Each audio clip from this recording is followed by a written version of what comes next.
So this is just my 10% cool gray.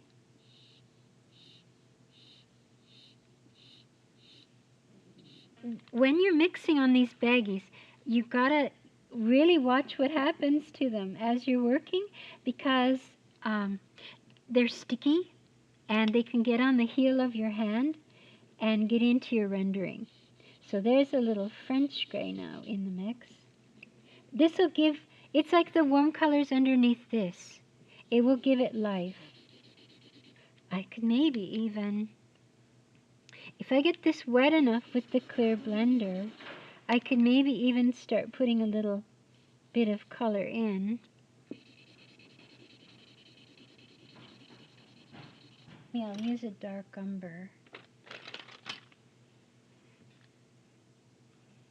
And you just twirl it, put it on its side, because what you want is that miasma, that little bit of fogging, and then you want the veins that are closer to the surface. And then from there, you can use white pencil over top.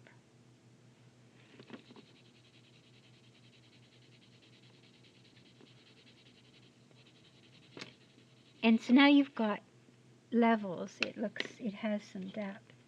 Now, your floor plans and elevations are going to be very tiny, so this is a little overkill.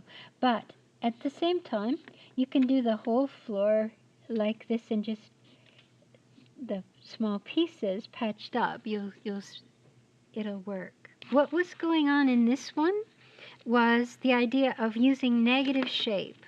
So I put down the orange and found the design with the darker marker over top.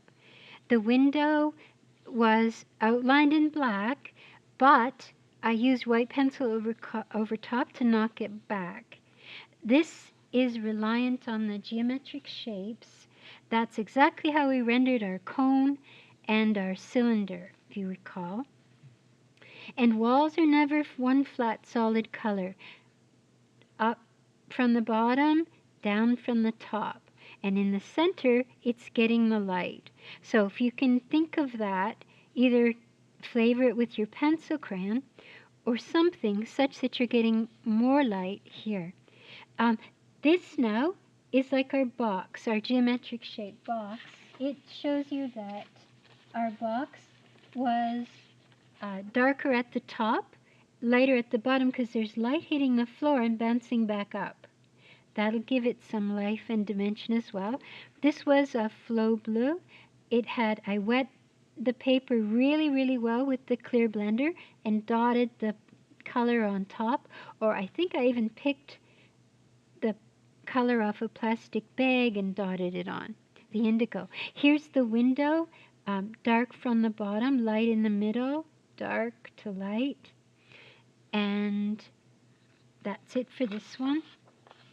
This one had the French gray, 30% under everything, not under the hardwood, just under the carpet. And I used a pencil crayon resist. I drew in the pencil crayon first, the marker over top. This has all that warm gray underneath as well, but it also has the celadon green and a white pencil over top. Notice there's a little bit of a dark line just inside. That's great for glass to do that. Metals start dark to light, light in the middle.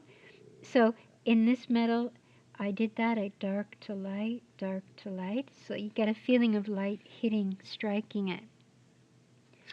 And the chair, I picked the color off, the darker color off the baggie, and made a gradual value. I started where it was darker and made my way out here. By the time I got out here, this was light enough.